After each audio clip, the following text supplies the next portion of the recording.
أهلا وسهلا فيكم جميعا. بنرحب فيكم أجمل ترحيب للأشخاص اللي بقوا معنا من اليوم الأول إلى الثاني إلى هذا اليوم الثالث والأخير من أيام ملتقى حوار الفنون والذكاء الاصطناعي. بسعدنا وجودكم معنا، وبنرحب بالأشخاص اللي عم بيكونوا معنا لأول مرة. اليوم هو يوم شيق ومهم، لأنه بيكون فيه تتويج للأسئلة اللي خرجنا فيها، واستكمال لوجهات النظر النقدية اللي عم نتابع فيها من خلال متحدثين متميزين من مختلف أنحاء العالم، ومن تخصصات تجمع بين الريادة والهندسة والفنون والإدارة الثقافية. أنا بعرف بنفسي، اسمي خلدون حجازين، فنان بصري ومدير للبرامج الفنية والثقافية. أعمل بشكل مستقل مع مختلف المؤسسات، وأعمل كمحاضر متفرغ في كلية الفنون والتصميم بالجامعة الأردنية. سعيد اليوم يكون إلى جانبي لوسي سوليت، القيمة والمديرة الإبداعية في مؤسسة Future Everything، اللي راح تكون إلى جانبي في إدارة هذا الحوار، إلى جانب زيد أبو عيسى وآية أبو غزالة من فريق ميتافور الفني، اللي ما كان أي من الجهد التقني اللي اشتغلنا عليه للتحضير لهذا الملتقى ممكن من غير جهودهم معنا. أهلا وسهلا فيكم مرة ثانية. بحب كمان أشير أنه هذا البرنامج هو بالتعاون المشترك ما بين المتحف الوطني الأردني للفنون الجميلة مع المجلس الثقافي البريطاني. وهي فرصة كمان أشير أنه لقائنا اليوم إحدى جلساته، الجلسة الخامسة، راح تكون بقيادة مؤسسة فيوتشر Everything، وهي الشريك في هذا البرنامج، إلى جانب بيتا فيستيفال، مهرجان بيتا فيستيفال من أيرلندا. ومعنا ممثلة عنهم مؤسسة هذا المهرجان أشلين ميوراي كأحدى المتحدثات معنا في هذا اللقاء، إلى جانب فريق ميتافور الفني.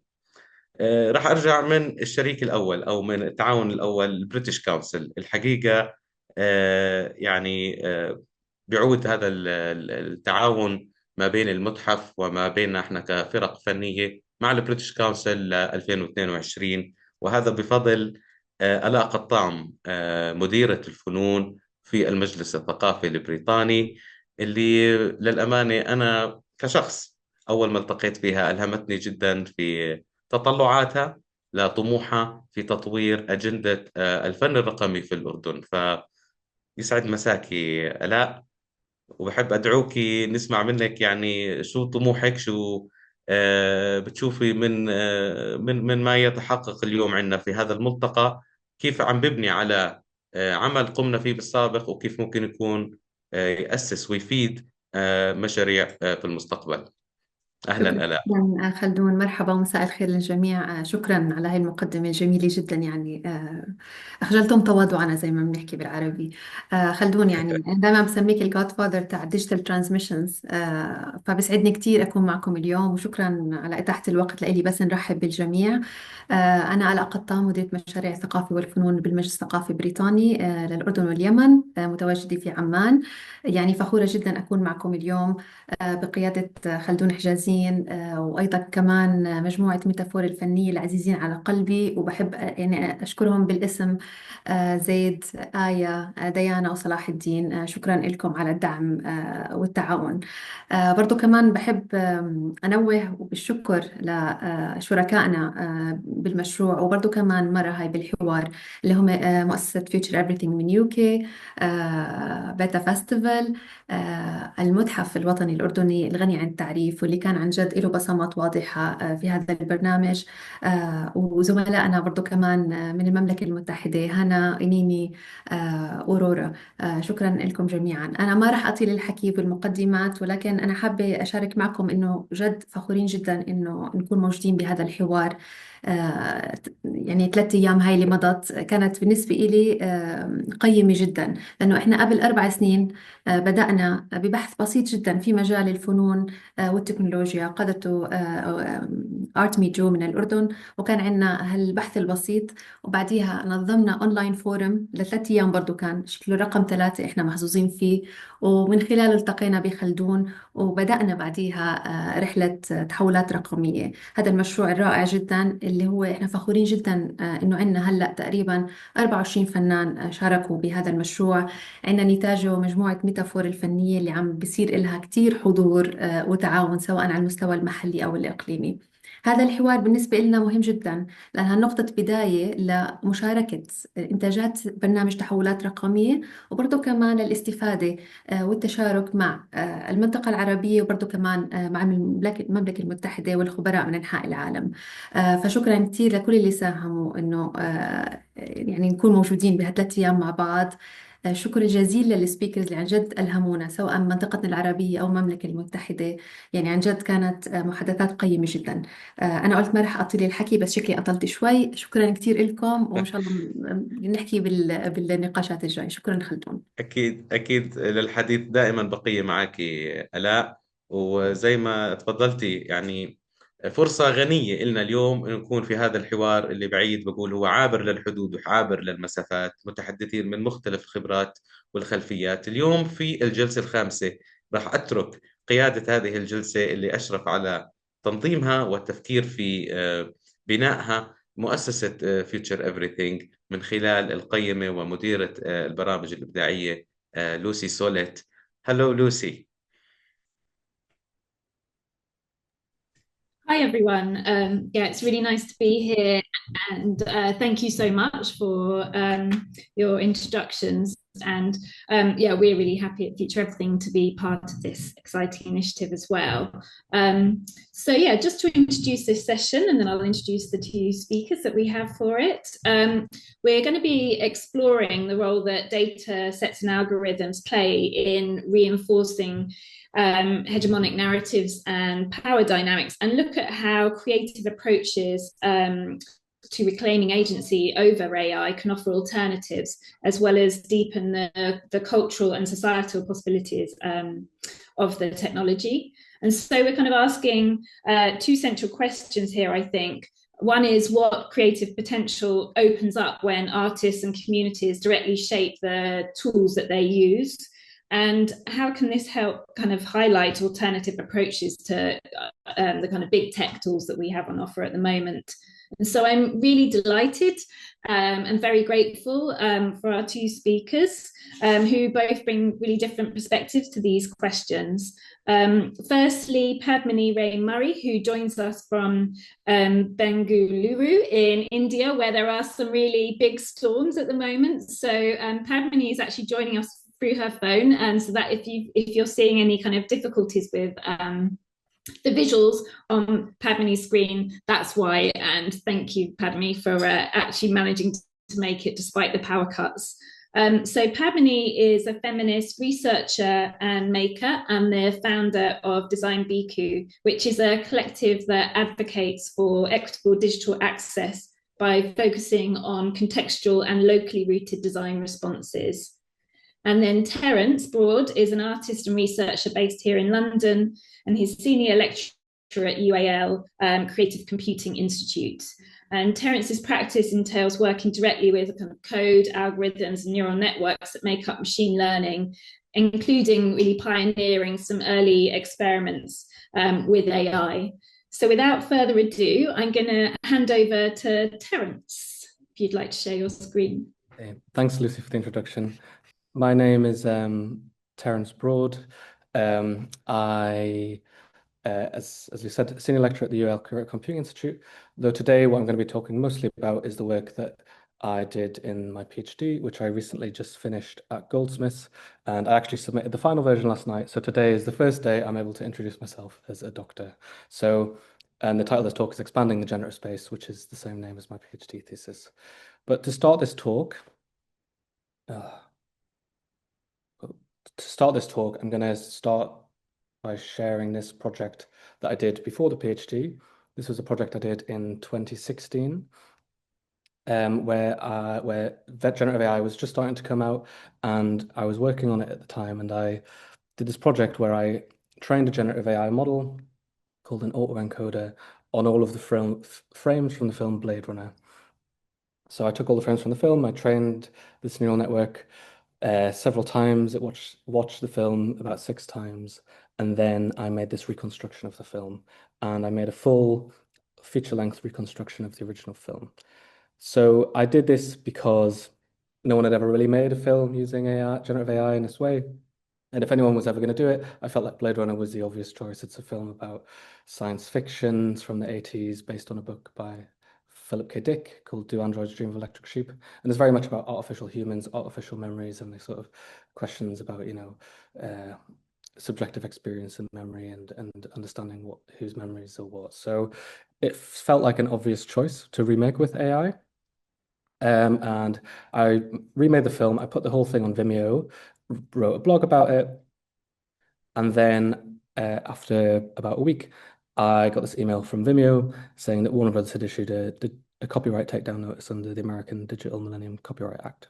So I felt like a bit of an idiot. I wasn't trying to kind of question copyright and what it meant in the realm of AI, but it got taken down. A journalist from the website Vox got in touch with me, interviewed me. And then actually she interviewed Warner Brothers. They rescinded the copyright takedown notice, and then she wrote this article which had millions of views. It was like really catapulted the project internationally in terms of attention. And so this issue of copyright was a thing that lots of people were very interested in.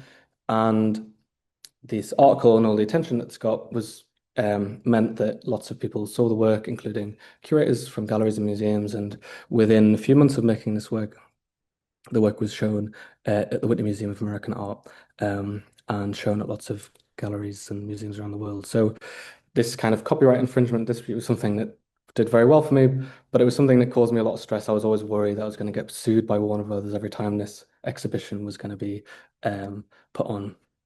And in 2017, a law scholar called Benjamin Sobel, in a paper called Artificial Intelligence's Fair Use Crisis, said that, under American copyright law, this would probably be considered a derivative work because I trained the model all on one film, and its primary goal is to reproduce that single film. I've heard other kind of legal opinions that it could be fair use under the sense that it's a kind of pastiche commentary of the original film, but this never really sat very well with me. So, and in the contemporary context, there's huge backlash from the creative industries, creative practitioners against AI, generative AI, and the fact that all this data has been scraped and used to train these models without their consent and is now kind of competing with these businesses and creative professionals in labor markets. And there's this AI training statement that about 50,000 creative professionals have co-signed, which is the simple statement: the unlicensed use of creative works for training generative AI is a major unjust threat to the livelihoods of the people behind those works and must not be permitted. So that's kind of the contemporary context, but obviously I'd had my very early run-in a long time ago, and I think I was probably the first person to ever be involved in a copyright dispute with generative AI, but I still need to fact check that. But so in 2016, when I was in 2017, 2018, when I started my PhD, I was thinking about this. How could I use generative AI in my practice, but do it in a way where I'm not deriving the value of my work from kind of exploiting other people's creative labor without their consent, without licensing the work, without their remuneration. But more generally, I was interested in what other creative potentials could you have with generative AI that wasn't just imitating other people's work, other people's data. So I'm going to show you a couple of projects that I did. This one was the first one I did, an artwork called Unstable Equilibrium. And here I had the idea where, okay, if I train it without any data to begin with, I can't copy someone's work. So this, I'll not go too much into the details of this, but I came up with my own training algorithm, and there's these two generative networks that were competing, that were trying to copy each other in training, but then competing to produce more colors than the other one. And surprisingly kind of ended up producing these very kind of tasteful, almost kind of Rothko-esque kind of abstract paintings. And this is after training the model, it can produce lots of different things. So this video is a hour-long perfect loop where it's interpolating between all of the different possibility images that this model can generate. So this was the first attempt at doing this, and this won awards, has been exhibited around the world, and I've sold this work commercially. And I did a series of works where I did 6 different training experiments, all in this practice of not using data to begin with. A more recent work I did a few months ago is the second kind of series of works in this series, and this is Unstable Equilibrium 2. And this is a slightly different process, but here I'm training a generative model without any data, so it's just starting from random and it's being trained, but I'm optimizing it towards something that doesn't really exist. So when you train a model, you use this optimization process that it's always trying to converge onto a sort of perfect solution, but the perfect solution doesn't exist. So this is video of that process of training happening in action, and this process will go on forever. And so if I skip through this video, it's about 30 minutes long. You can see the model never really getting to a final end state. So this is an ongoing series of works. I'm planning over the summer to do more works in this series. And again, it was a way to try and use AI where you're not using other people's data and not deriving value from that. The major contribution of my PhD research, which was a PhD in computer science primarily, was this framework that I developed called network bending. So here, instead of trying to train a model from scratch without using data or imitating data, which is kind of difficult to do, it's a bit of an oxymoron. I had the idea, okay, what if we take a model that's already been trained and a neural network, take it apart and kind of insert these layers, these filters inside it, which you could then transform the inside of it and then push it into new directions. So this was using a model called StyleGAN from NVIDIA, where they trained it on faces. And so I implemented lots of different kind of transformations, filters, that you might see in Photoshop, or kind of you might get in a sort of audio filter, and put those inside the network. And by putting different filters in different layers of the network, you get very different results. And I wanted to make a framework that gave as much creative control to artists over these models as possible, but allow them to push them into new directions and make artworks that isn't just purely based on imitating existing work. So again, I'll not go too much into the technical details of this, but with network bending, depending on whether you apply all these filters, all of these kind of transformations to everything inside a layer of a network, or a random subsection, or some work I did analyzing them and trying to group together parts of the network that did semantically meaningful things. Or if you then chain all of these transformations together, you can really see how you're starting to push a model that just generates faces away into producing completely abstract and hopefully more expressive types of artwork. I've made a number of artworks using this network bending framework, and lots of other artists have as well. I'm only going to show one of my artworks today in the interest of time, but this was the sort of first series of works I made when I was really kind of experimenting in the early stages. And here in the network, I was kind of inserting these very disruptive transformations in the very early stages of the network, where kind of the very basic formations of a face would be formed, but then let the rest of the network just generate its normal thing. So you get these very kind of photographic images, but it's all sort of transformed and distorted. So network bending, I did this about 5 years ago.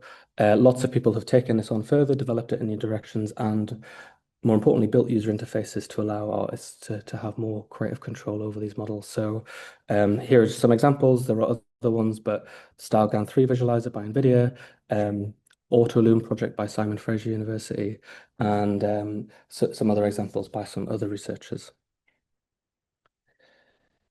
And the goal of this kind of work is really to sort of, instead of using AI just as a tool or as a kind of autonomous creative system, the work that I do and the work of lots of other people have been doing is trying to find ways of using the AI as an artistic material and so on, right? That you can break, that you can hack, that you can intervene in, and use that to kind of open up new creative possibilities. And so this is a new way of working with technology. There are lots of art movements that preceded this, and the obvious parallels that I've drawn inspiration from are things like data bending, glitch art, which are very popular in the 2000s, and circuit bending, where people take musical instruments or other electronic things and start to rewire the circuits and patch them into different ways to produce new sounds, produce new musical sounds, and produce new ways of making music. So that's everything. Thank you for listening. Here's a link to my website, and also here's a link to this is a QR code that has the slides for this presentation. So I'll leave that for a second, but I can stop presenting now, and happy to share that link in the chat as well if that helps. Thanks so much, Terence. Thank you. Now I'll hand over to Padmini. Can you hear me all right? So I am still in the dark, so I'm not going to turn my video on, and I'll let Aya handle the slides, and we can take it from there. Right, so hello everyone. Thank you so much for having me. My name is Padmini Ray Murray. I'm based in Bengaluru, India, and I'm speaking from the global south in very global south conditions. There's a thunderstorm outside, and we have a power cut. They're not that usual in Bangalore, so we don't always have backup. And I think it actually sets, it's a good setting for the kind of thing that I'm going to be talking about, which is the work that I've done with Design Beku, which is a collective that I founded. The kind of founding premise actually of Design Beku was that all digital futures are designed futures. And I think when we talk about technology, when we have all of these conversations about AI, about algorithmic violence, about surveillance capitalism, I think we always tend to prioritize the technology, and there's less of a conversation as to the role that design plays in mediating technology. But design is actually the way that we encounter technology. It's the way that we perceive technology in the digital world. And I believe that it's very crucial to look at design in all of its kind of political potency. And that was one of the reasons why I founded Design Beku. Next slide, please, Aya.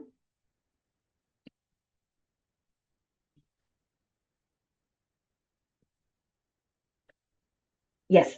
So we are a collective. We are very small, but we work with a range of partners from NGOs to community-based organizations to academic partners all over the world.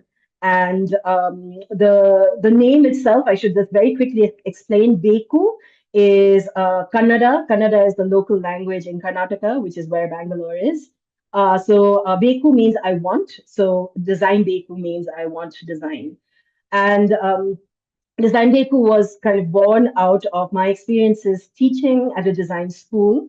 I used to teach at the Srishti Institute for Art, Design and Technology in Bangalore, which is an excellent kind of interdisciplinary space where people from all kinds of disciplines are working together. And I actually come from a digital humanities background. I am not a trained designer, but I was working with friends and colleagues who were human-centered designers. And something that we found more and more is that students who would come to us who were very keen to get a job at, a Google or a Microsoft had a very narrow idea of what technology does and what it can do, because their perspective and understanding of technology was completely shaped by the kind of Silicon Valley mythology of what technology is. And we felt that India is we are such a kind of divided country when it comes to caste, class, literacy, gender, that it was almost disingenuous to pretend that the technologies that the rest of the world use map kind of exactly onto what our population, which has been called the next billion users, what they use and how they use technology. The next slide, please. So one of our founding principles, and the power has returned. One of our founding principles is this idea of infrastructuring as a mean. And by that, what I mean is that we try to replicate infrastructures, but with small tweaks and adjustments, rather than taking for granted that the only thing can work is to build at scale.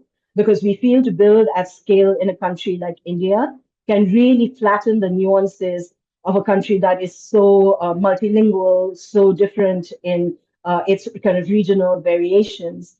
And so we believe that while we might look to a certain kind of infrastructure as an example that can be kind of maybe adapted by another community, we wish to be able to help communities adapt them in ways that are locally rooted and that are contextual to their conditions. So what you're looking at now is a project that we did in Channapatna. Channapatna is a small town outside Bangalore. These women that you're seeing here are frontline health workers. They are incredibly hardworking, and they They are actually on paper voluntary workers, and they keep the health system in villages and towns in India robust. They are the kind of link between the public health clinics and the patients. And what we were doing with them was creating a kind of local epidemiology of the health conditions that were found in their region.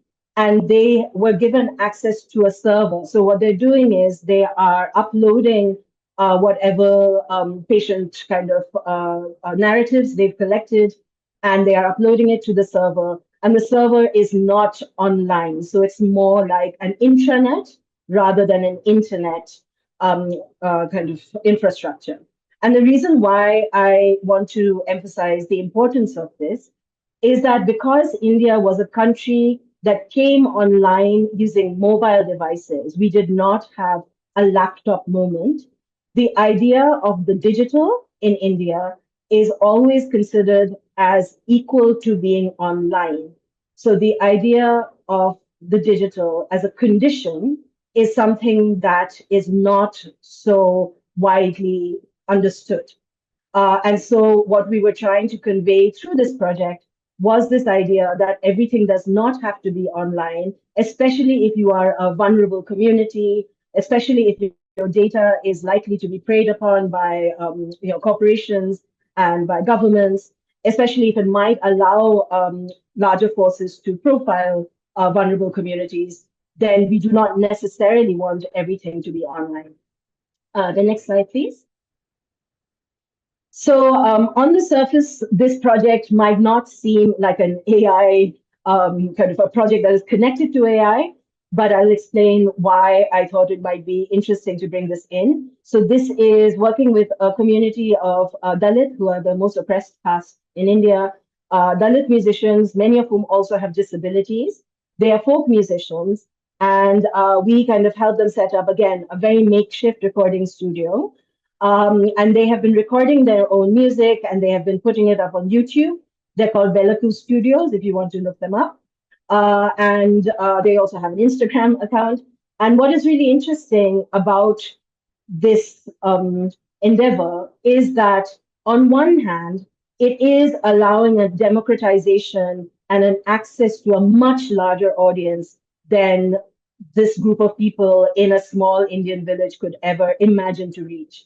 However, that also means that they are vulnerable to their music being ingested by AI there, and for them to assert any kind of community intellectual property is something that is still very far from the current conversations we're seeing around regulating AI or responsible AI.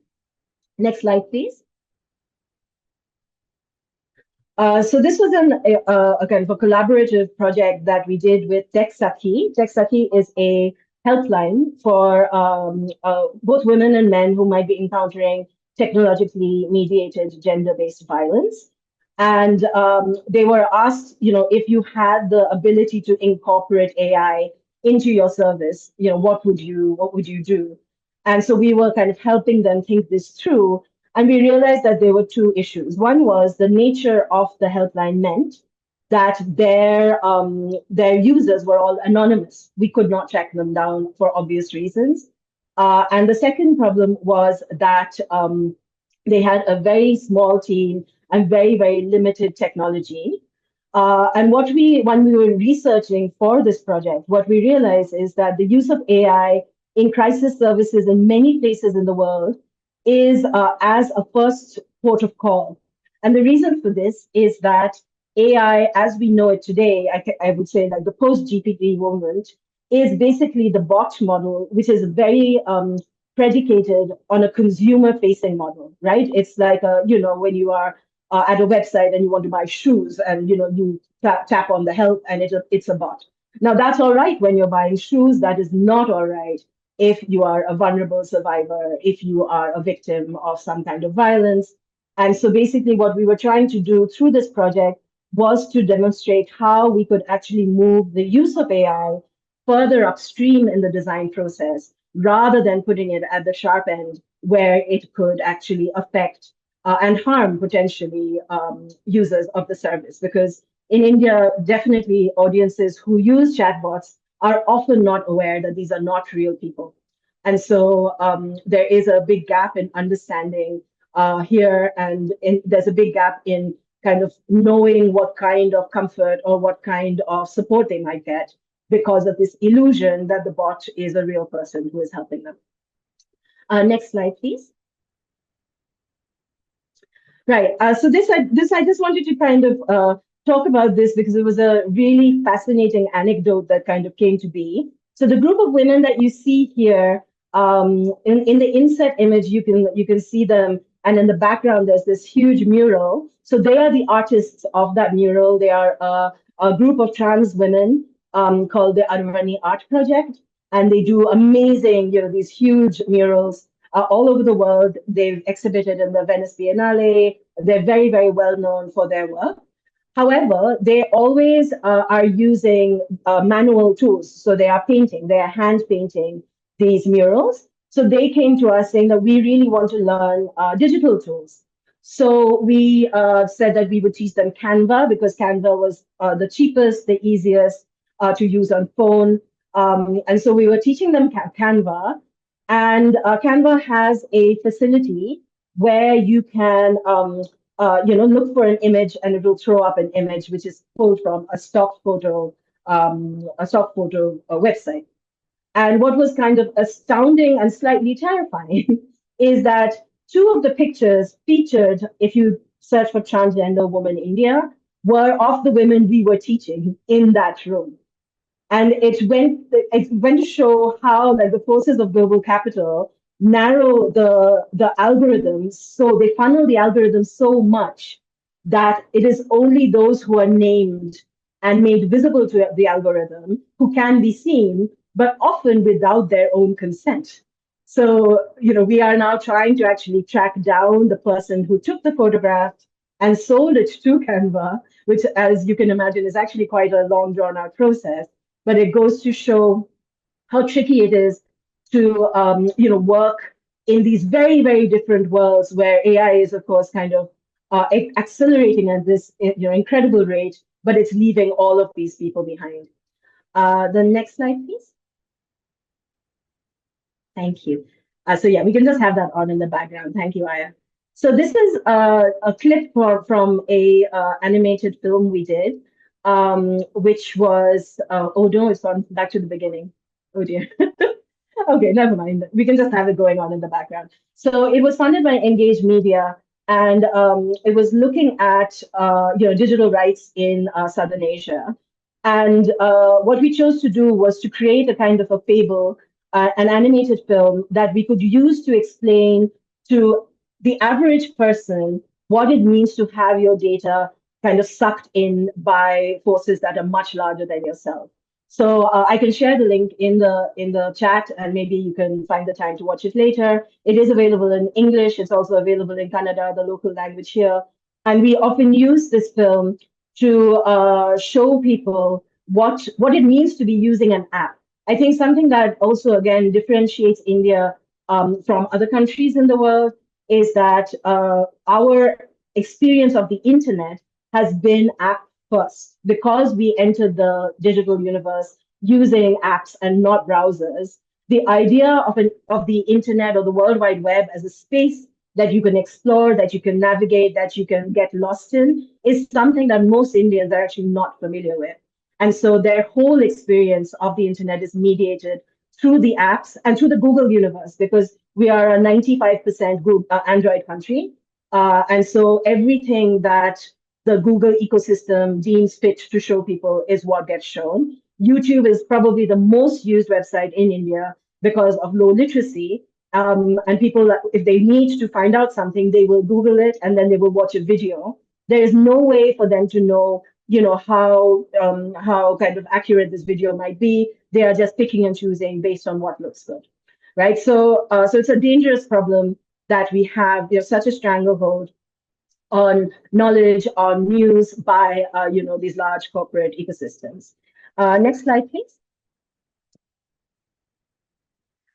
So yes, so the next 3 slides, Aya, you can just go through them at your own pace. These are these are very blown up scenes from a video game that I had made. which was looking at the idea of data governance. And so actually, Aya, if you can stay on this picture. So something that, no, sorry, the next one. Number 9. Yeah, thank you so much. So the reason why I was thinking about data governance and data ownership was that when we have these conversations about responsible AI, we talk about having conversations with communities and how we must always listen to communities, etc.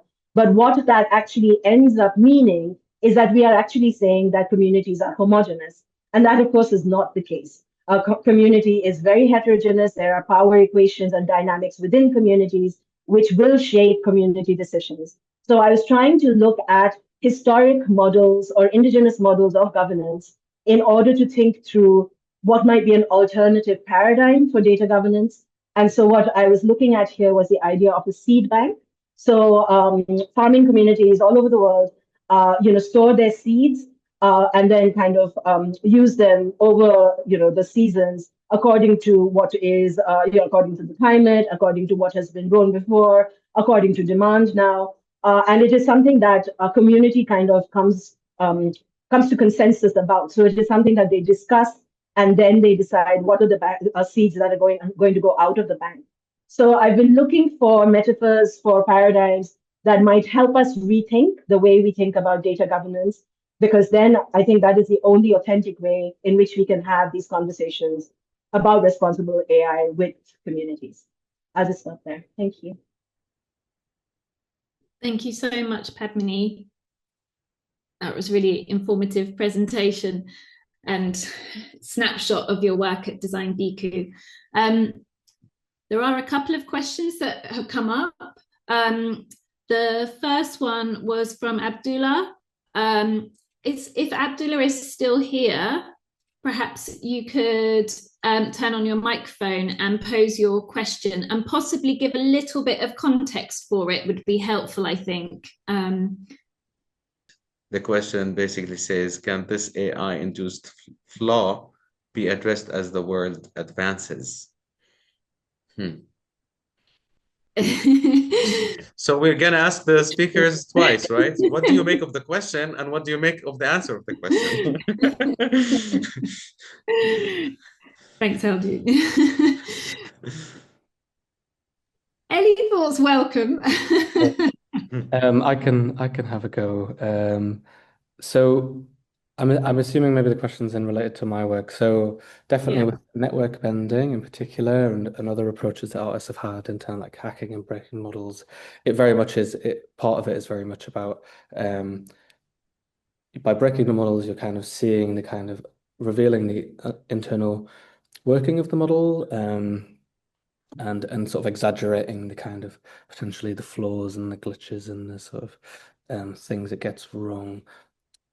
As a creative expression, and something I've actually written about in my own research is how these artistic approaches to breaking models can actually start to reveal a bit about how they work. It's almost a sort of way of explaining AI in a creative context.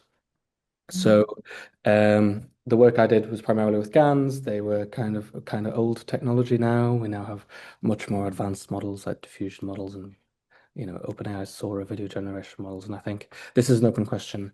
How do you, there are people who've already tried intervening into these more kind of realistic models that are more flawless, and you definitely can do those interventions and still see that.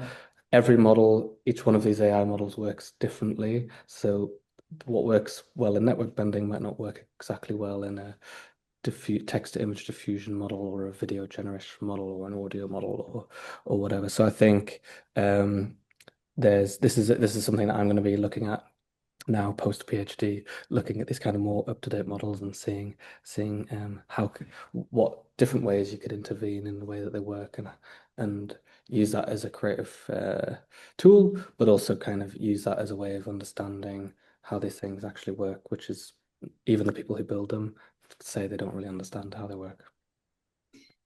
Terence, can I just follow up and say, so have these generative AI models become harder to kind of break and bend? Are they? Do you think they're less intelligible? Yeah, and there's two strands to that. One is the sort of trend now for everything being run on a cloud, on a private server, where, as an artist, you don't have access to the model, you don't have access to the code. So, like, I wouldn't be able to do any of the work I've done to ChatGPT or any of OpenAI's models because it's behind closed doors, essentially. So I'm very much an advocate of kind of these, models in a responsible way being released open source to allow people to sort of start to tinker with them and break them. But yes, I think the other angle to that is even the ones that are released, these models are so big now, trained on so much data. They're so unfathomably complicated, and I think needlessly complicated in many ways, that it does make it harder to kind of make those interventions because it's very hard to understand what's going on. And I think there's actually a lot of redundancy. They're far too big and complicated for what they actually need to be in lots of cases. So I've spoken to researchers at IRCAM in Paris who are trying to build very, very small models that are easier to bend, easier to tinker with. And I think, I think there's a trend in certain academic circles of building smaller models, trained on much smaller data sets, much more customizable, but also much easier to bend and tinker with and do this kind of creative control with. I've got another question maybe that builds on that a little bit, and then I'm going to come back to one in the chat. But I think there's something really interesting about small scale kind of hyperlocal tech models, and it's also something that we're exploring at Future Everything in relation to kind of ecological impacts of technology. And I just, what do you both think? Is that a kind of potential way forward? Padmini, maybe you want to start on that. Give us your thoughts. Yeah, so I mean, coming back to the question of the flaw, I think what is quite dangerous is that at least in India, we are kind of allowing AI to run rampant while not paying a very, very close attention to Indian languages. So in relative terms, Hindi is a low resource language as compared to English and other European languages. And Hindi is the most spoken language in the country. And so we are a country of 22 official languages, innumerable non-official languages and dialects. And what that means is that there are many ways of seeing the world, many conceptual frameworks or mental models that are enshrined by language that are not going to make it into these language models. And this, I think, is really very dangerous. And I feel, as I was saying at the very beginning, because of the very kind of varied culture and regional identity and linguistic identity of people in India, I think in an ideal world we should be doing tiny LLMs for each region, where colloquialism, where contextual slang, where all of these things can be accounted for, because it is not enough for the machine to understand or to translate. It has to translate a phrase. It has to translate what that phrase means in the context of this particular cultural idea.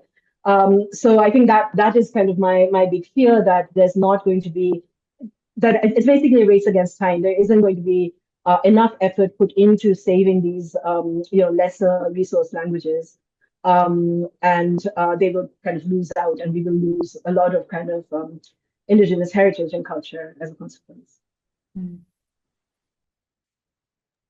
I think I'll just second that. I think that's a really good point. I think these massive models trained by OpenAI and so on and so forth are trained on everything on the internet, and it just given kind of technological development, the majority of that is kind of English language Western culture. And I think there is a really big risk here of that kind of homogenization and almost kind of like then export of a certain way of looking at the world, view of the world and values. And I think low resource models is very important. Models that don't have English as part of them, don't have part of all of that baked into them, I think is important. And yes, and sort of then to sort of go back to your original question, Lucy, I think moving towards kind of smaller models, more personalized models, I think is something that lots of people are looking at. Obviously, these things at the moment, the way that we train them, you need lots and lots of data to get very good results, and that's kind of the that's the justification used for just stealing everyone's data from the whole world to train these models. But I think things getting bigger, using more data, we're already hitting a limit, and I think hopefully there's a kind of correction in the market, but also just in the way that you know, non-tech Silicon Valley people work with these technologies, that will start to point towards much more smaller, bespoke, personalizable models that don't have all of those kind of homogenization biases baked into them. Thank you. And I'm gonna, speaking of stealing data, not that this is an accusation, Terence, there's a question in the chat from Rola. The question is, did the people trying to copyright Terence's work do that because it was so close or similar to the original film? Okay, so this is going back to the Warner, I think the Warner, what's the word, desist kind of initial notice that you got in response to Blade Runner auto-encoded. Yeah, do you want to take Sure. that? Yeah, it's a good question. I can only speculate. I actually think that it was probably whoever or whatever took it down probably didn't even watch the video. They just saw a video with Blade Runner in the title with the exact runtime of the original film, and just automatically got flagged and issued as this. So, you know, Warner Brothers famously outsourced this kind of policing of copyright on the internet to third-party companies. Warner Brothers have repeatedly taken down their own work from their own YouTube channels and this kind of thing. So there is a bit of mediation, and I think a lot of this is done in an automated way. So it could have been an algorithm that maybe looked at a bit of the video and said, oh yeah, this looks a bit like the film. But I'm not sure. Obviously, if I was to do that project now, you could make a perfect reconstruction of the film, and that is 100% copyright infringement, no doubt about it. The version I made looks very different, is not intending to kind of be a stand-in for the film or compete with Warner Brothers. No one's buying my film thinking it's the original film to watch it at home. But yes, there are similarities. Funnily enough, if I try to upload that on YouTube, a lot of it doesn't get copyright infringement, but YouTube uses AI algorithms, and very small bits of the film that look very similar do get flagged as copyright infringement by algorithms, and the algorithms are very similar to the algorithm that I used to reproduce the film in the first place. There's funny interaction of like AI algorithms looking at other algorithms' outputs and sort of kind of getting confused or whatever. But like I said, when I did that, it was a master's project. It was I did it legally under kind of, you know, text and data mining copyright exemption for non-commercial academic research in the UK. But I would never do that again, and I've never trained a generative AI model on someone else's data in the last 9 years since doing that. So yes, I've learned my lesson. I mean, just looking more broadly then at these questions of copyright and fair use. Apparently, like in the US, the Copyright Office there has, I think, got a report out as fast as they could, because there seems to be a lot going on with Trump and who is getting sacked from that office and so on. But in the meantime, they got out a report which seems to kind of move more favorably towards copyright owners. And I just wondered, you know, do you think there's scope for regulation to actually be able to step in and support copyright owners, or are we gonna, you know, is it too late? Is our commercial interests of big tech going to win out? What are your thoughts? I think it's going to be very interesting. I think the next few years are going to be very interesting. I think legally, I don't think fair use is a sort of this magic loophole that just means anything made with AI, with generative AI is free from copyright. I think that's complete nonsense, and that's not how copyright works. You know, if I listened to a song and then played it on a guitar and recorded it, and it's the same song, that's copyright infringement. You know, it's just because it's mediated through an AI model doesn't mean it's not, you're not copying data and deriving things from it. So yeah, it's an interesting time. I'm not a legal expert, and especially not American law. I know a bit more about British law and kind of fair dealing than I do about American fair use. But I think it's a hugely geopolitical issue. Obviously, tech companies are lobbying very hard about it. The entire American stock market is kind of priced in that they're going to win these arguments, and I'm not sure they will. But even in the UK, the government keep trying to sort of have these exemptions for companies for copyright to attract investment into AI in the UK. So it's this huge geopolitical issue. I think we'll start to see a kind of fragmentation of different laws being put in different places. And my personal view is these big, very rich tech companies should be licensing this data. But they'll fight that tooth and nail because at the moment they're all competing with each other. That's their primary goal. Sadly so. And Padmini, any thoughts to add on that before I hand the mic over to Yaffa for their question, which I think might be our final one? So I mean, India has a pretty dodgy track record anyway on intellectual property because there is a lot of piracy, but that's largely because it's a very poor country in relative terms. There was a very famous case, I think, in 2014 where Taylor and Francis Elsevier, OUP, and I think Sage took a tiny photocopying shop to court because they were photocopying books, academic books for college students who could not definitely afford those books, nor did they even have access, because at that point, I don't think that kind of LibGen or Sci-Hub was that easily available to students. And they actually, the photocopy shop actually won the case because of the argument that was made by the lawyer who was representing the shop, saying that the very specific geopolitical conditions that mean that students are forced to photocopy these books and that they're not available readily is the fault of the publishing kind of industry, right? And as we know, I mean, academic publishers make something like 400% profit.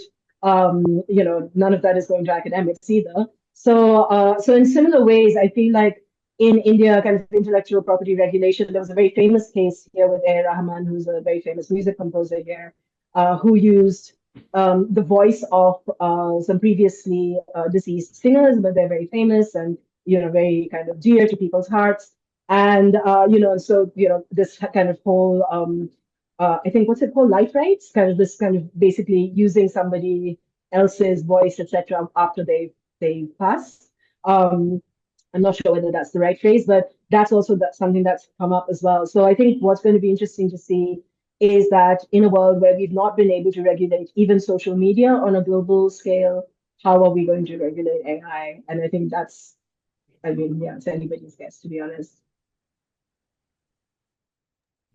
Thank you. And Yaffa, you have a question. Would you like to turn on your mic and pose it? Hello, everyone.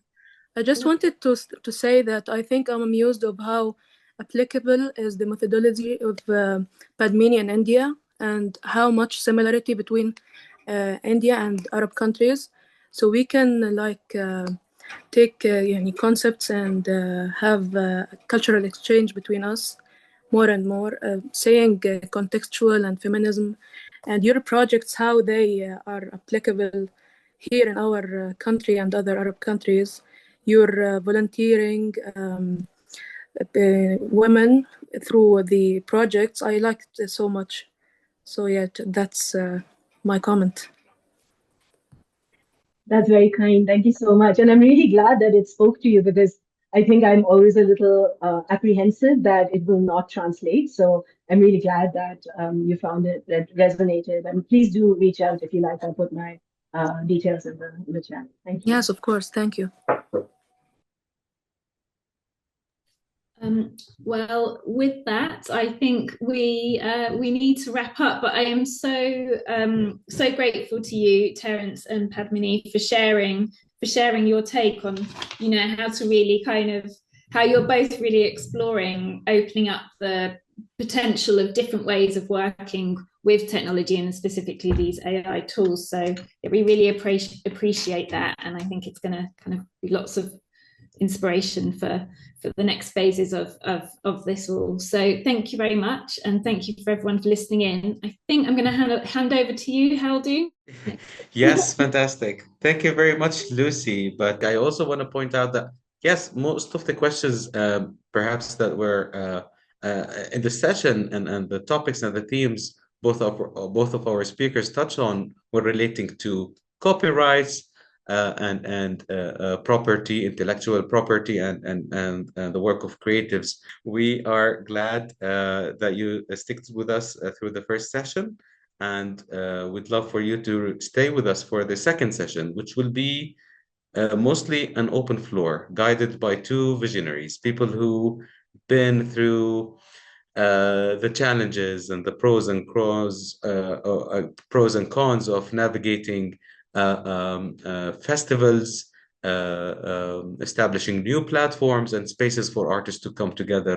Ashlan Meuray and Haytham Nuwar will be with us as we also share with you the outcomes from the surveys we've had from all of our sessions yesterday and the day before. And we're going to be having Metaphor presenting these. And stay with us.